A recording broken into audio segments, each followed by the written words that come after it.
La Golf compte un nombre impressionnant de déclinaisons, mais il lui manquait une version propre. Voici la e-Golf, première Golf 100% électrique, mais pas la première Volkswagen du genre, puisque la gamme comporte déjà la petite e-Up.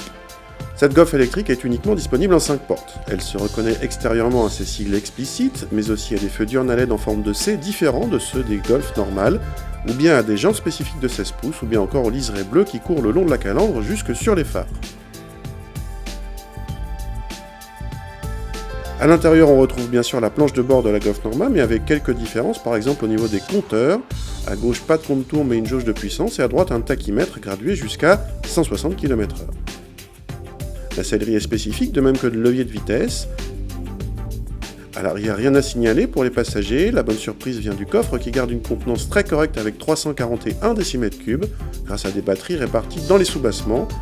La voiture est fournie avec 2 câbles, un pour une wallbox et un pour une prise normale. Comme sur tous les véhicules électriques, on apprécie le silence au démarrage, un silence à peine perturbé ensuite par les bruits de roulement et aérodynamique. La voiture accélère assez fort, y compris pour relancer sur route, mais l'autoroute est son ennemi en matière d'autonomie. Vous pouvez régler l'intensité du frein moteur en permanence, de la roue libre complète à un ralentisseur assez puissant selon 4 niveaux. Côté châssis, la voiture est confortable, dépourvue de suspension pilotée, et les 200 kg de plus par rapport à une Golf normale se traduisent par plus d'inertie et de roue libre. Volkswagen annonce 190 km d'autonomie, un chiffre très théorique qui varie beaucoup en fonction de la topographie de votre parcours et de votre façon de conduire. Ce chiffre reste malgré tout supérieur à celui d'une BMW i3 sans prolongateur d'autonomie.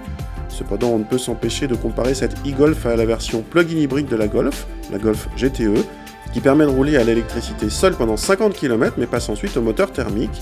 Cette dernière est vendue au même prix que la e-Golf avec 2000 € d'écart en bonus écologique, mais elle exonère le conducteur du stress de l'autonomie.